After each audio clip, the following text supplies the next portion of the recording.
வணக்கம். இது மெயின் நம்மளுடைய தயாரிப்பாளருடைய இதுதான் மெயின் பதிவு. தயாரிப்பாளர்னால் படம் எடுக்கிற தயாரிப்பாளருக்கு தான் இது. எல்லா சங்கத்து சார்பாகவே நான் ஓப்பனாக சொல்லிடுறேன். அது தயாரிப்பாளர் சங்கமாக இருந்தாலும் சரி, கில்டு சங்கமாக இருந்தாலும் சரி, பாரதிய சங்கமாக இருந்தாலும் சரி, சேம்பர் இருந்தாலும் சரி, எந்த சங்கமாக இருந்தாலும் எந்த சங்கத்துக்கும் டைட்டில் அங்கீகாரம் கிடையாது. ஏன்னா இன்றைக்கி கூட ஒரு பிரச்சனை ஒன்று வந்துச்சு. மரியான்னு ஒரு படம், அந்த படத்தை நான் ஏற்கனவே சென்சார் கொடுத்து படம் பண்ணியாச்சு, ரிலீஸ் பண்ண போகிறாங்க. அவர் ஏற்கனவே கில்டில் பண்ணியிருக்காரு. ஆனால் அது அவர் படம் லேட்டாக எடுத்துருக்காரு தெரியாது. இவங்க என்கிட்ட சென்சார் பண்ணிட்டாங்க. நாங்களும் சில சங்கத்துக்கெல்லாம் எல்லாமே ஒரு இடம் நாங்கள் எங்கள் சங்கத்தை கேட்டு பண்ணுன்னு சொல்லி கொரியரில் அனுப்பிச்சோம். அவங்க திரும்பி ரிப்பேர் பண்ணல. சரி, இப்போ டைட்டில் யாருக்குமே உரிமை இல்லைங்கும் போது என்னத்தை கேட்குதுன்னா அவங்களும் எங்கள்கிட்ட கேட்குறதில்ல. சில சமயம் நாங்களும் தயாரிப்பு சங்கத்து கேட்போம், நாங்களும் ஒரு சமயம் பாரதிய சங்கத்துக்கு கேட்போம். பட் அப்புறம் அவங்களும் அப்படி நாங்களும் விட்டாங்க, நாங்களும் கேட்போம். ஏன்னு கேட்டால் இன்றைக்கி டிஜிட்டல் வந்ததுனால யார் எங்கே படம் எடுக்கிறாங்கன்னு தெரியல. கன்னியாகுமரியில் எடுக்கிறாங்க, கோயம்புத்தூர் எடுக்கிறாங்க, மதுரையில் எடுக்கிறாங்க. எல்லாத்தையும் படத்தை எடுத்துகிட்டு வந்துட்டு இங்கே கடைசியாக சென்சார் பண்ணும்போது டைட்டில் சொல்லும்போது நாங்கள் யூடியூப்பில் தேடி பார்த்தா இல்லை கொடுத்துட்றோம், சென்சார் பண்ணுறேன். அங்கே சென்சார் பண்ண ஒரே வார்த்தை, எங்களுக்கு சென்சார் டைட்டில் எங்களுக்கு சம்மந்தம் இல்லை, கொடுத்தா இருக்குன்னு சொல்ல போகிறோம், இல்லைன்னு சொல்லி சென்சார் பண்ணி கொடுக்க போகிறோம். அங்கே அதிகாரிகள் தெளிவாக சொல்லிடுறாங்க, எங்கள் சென்சார் போடல மத்திய அரசுகிட்ட. அப்படிங்கும்போது நம்ம என்ன பண்ணணும், இருக்கிற சங்கங்கள் தான் ஒன்று சேரணும். இப்போ இந்த தயாரிப்பாளர் சங்கங்களுக்கு சேர்ந்து கேட்டுக்கணும். ஃபோன்லேயே கட்டலாம். ஏன்னா முன்னமேல் லெட்டர் அனுப்பினால இருக்கா இல்லையான்னு ஒரு 2 நிமிஷம் தான் செக் பண்ணி உடனே சொல்லலாம். ஏன்னா இப்போ கம்ப்யூட்டர் தட்டினா இருக்குது இல்லைன்னு சொல்லிக்கலாம். இது தயாரிப்பாளர் சங்கமும் செய்யலாம், நாங்களும் செய்யலாம். எல்லா சங்கமும் கேட்டு செஞ்சால் தயாரிப்பாளர்களை காப்பாற்றலாம். ஏன்னா எல்லாம் செலவு பண்ணி பப்ளிசிட்டியில் பண்ணி கடைசியாக சென்சார் பண்ணும்போது அந்த டைட்டில் இருக்குன்னு சொல்லி அனுப்பும்போது அவங்க என்னட்டையும் கோச்சிக்கிறாங்க, தயாரிப்பாளர் சங்கம் கோச்சிக்கிறாங்க, எல்லா சங்கத்தையும் கோச்சிக்கிறாங்க. அது காரணம் நம்ம தயாரிப்பாளர்லாம் ஒன்று சேரணும். அதுக்கப்புறம் இந்த ரிலீஸ் பண்ணுற தயாரிப்பு நம்ம ஒன்று சேரணும். ரிலீஸ் பண்ணுறதும் யாரை பற்றியுமே கேட்க இல்லாமல் நேராக 12 13 எப்போ கேப் இருக்குது அதை ரிலீஸ் பண்ணிடலாம். இப்போ ஆர்டிஸ்ட் விளாடலாம். அதை தயவு செய்து பண்ணாதீங்க. ஏன்னா எல்லா டிஸ்ட்ரிபியூட்டருமே நீ தமிழ்நாட்டில் படம் வாங்கி விற்கவோ எடுக்கவோ ஆளே கிடையாது. மெயின் டிஸ்ட்ரிபியூட்டரே கிடையாது. எதே அவுட்ரேட் படம் வாங்க டேர்ம்ஸ் கண்டிஷன் ரிலீஸ் பண்ணுறது இருந்தாங்க, அதுவும் இப்போ இல்லை. இப்போ எல்லா டிஸ்ட்ரிபியூட்டர் என்ன பண்ணுறாங்கன்னா நம்மளுடைய தயாரிப்பாளருடைய காசை வாங்கி ரிலீஸ் பண்ணுறாங்க. இவ்வளவு தேட்டருக்கு இவ்வளவு வாடகை இவ்வளோ கமிஷன் சொல்லி பண்ணும்போது அப்போ உங்களோட காசுக்கான உள்ளதுக்கு இவங்க வரல. அப்போ என்ன பண்ணுவீங்க, வெயிட் பண்ணி படத்தை நல்லா எடுக்கணும். ஒரு படம் நல்லா எடுத்து மேக்கிங்கு கண்டென்ட் எல்லாம் எதுக்குன்னா தான் படம் நல்லா இருக்கும்.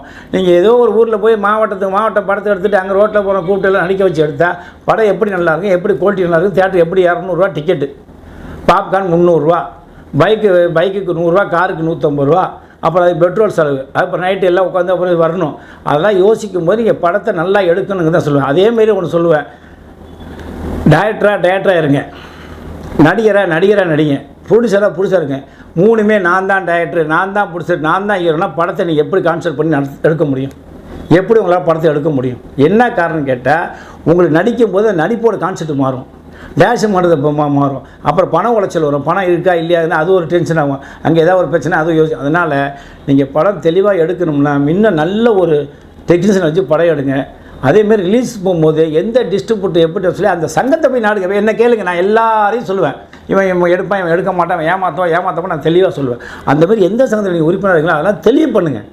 நீங்கள் காலையில் மரியான்னு ஒரு டைட்டில் நாங்கள் பண்ணி கொடுத்து செஞ்சால் முடியாது. இப்போ அவர் ஃபோன் பண்ணி என்கிட்ட 1/2 மணி நேரமாக சார் நான் வச்சுருக்கேன் சார் நான் ஒன்றும் பண்ண முடியாது சார், நீங்கள் செட்டில் வேணாலும் நீங்கள் செட்டிலுக்கு ஒரு முறை கேளுங்க அப்படின்னா, சார் அங்கே கேட்டுட்டேன், நீங்கள் உங்கள் சங்கங்கள்லாம் சேர்ந்து ஒரு முடிவு பண்ணுங்கன்னு. நான் ரெடி, மற்ற சங்கம் வரணும்ல, வரலங்க நான் என்ன முடியும். என்னன்னா சங்கங்கிறது ஒரு தயாரிப்பாளர் காப்பாற்றவும் அந்த தயாரிப்பாளர் சப்போர்ட் பண்ண சங்கம் தவிர அந்த தயாரிப்பாளர் ஏமாற்றுறது எங்கேயுமே சங்கம் கிடையாது.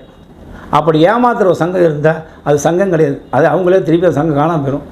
ஏன்னு கேட்டால் எங்கேயோ ஒருத்தர் கோயம்புத்தூர்லேருந்து சேர்ந்த படம் எடுத்து இங்கே சென்னையில் வந்துருக்கும்போது அவங்களை காப்பாற்றணும், அவங்க என்னன்னு சொல்லி கொடுக்கணும். அதுமாதிரி இந்த படம் எடுக்க வரவங்களாம் பணமே இல்லாமல் யாராவது தருவான்னு சொல்லிட்டு நீ உம்மி கொண்டா நான் நொய் கொண்டா ஊதித்தீங்களா, இவங்கெல்லாம் படம் எடுக்காதீங்க. அதையும் நான் ஓப்பன் சொல்ல, இதெல்லாம் நடக்குது. நிறையா பேர் போய் சொல்லிவிட்டு அதை பண்ணுறது இதை சொல்லிட்டு அப்படி இருக்காதீங்க. பணம் இருந்தால் படம் எடுங்க, இல்லையா வெயிட் பண்ணி நல்ல பிடிச்சி தேர்ந்து எடுத்துருவாங்க. யாரையும் ஏமாற்றாதீங்க. அது டிஸ்ட்ரிபியூட்டராக இருந்தாலும் சரி, தயாரிப்பாளர் இருந்தாலும் சரி, யாராக இருந்தாலும் சரி, எந்த ஒரு டெக்னீஷியன் இருந்தாலும் யாரையும் ஏமாற்றாமல் படம் எடுங்க. அதேமாதிரி ஒரே நல்ல படத்தை ரிலீஸ் பண்ணி 10 படம் 15 படம் ரிலீஸ் பண்ணி தேட்டரில் ஆடியன்ஸ் வரல அப்படின்னா அது காரணம் நம்மளும் காரணம். அதனால் எந்த சங்கமாக இருந்தாலும் அன்றைக்கி எப்போ ரிலீஸ் பண்ணலாம், நல்ல டிஸ்ட்ரிபியூட்டர் யாருன்னு சங்கத்தில் கேளுங்க, அவங்க சொல்லிவிடுவாங்க. யாராவது இவரை வச்சு ரிலீஸ் பண்ணி அவருக்கு சம்பளமாக அவருக்கு என்ன பேமெண்ட்டை கொடுத்து பண்ணுங்கள். யாரோ ஒருத்தர் சொன்னால் அவன் கணக்கு கொடுக்க மாட்டேங்கிறான், 10 லட்சங்கிறான், 20 லட்சம் எடுத்து ஓடி போயிடுறான். ஒன்றுமே தெரியல. ஒன்றும் இல்லை, ஒரே ஒரு வார்த்தை சொல்கிறேன், அகமொழி விழிகள்னு ஒரு படம். அந்த படம் நான் ஆடியன்ஸ் வச்சுருந்தேன், தயாரிப்பாளர் சங்கத்தில் தான் ஒரு உறுப்பினர். நாங்கள் போய் முரளி சார் வச்சு பேசினோம். அந்த படம் ரிலீஸ் பண்ணுறதுக்கு மங்கை ஹரிராஜன், தனுஷ் நம்பியார்னு சொல்லி ரிலீஸ் பண்ணாங்க.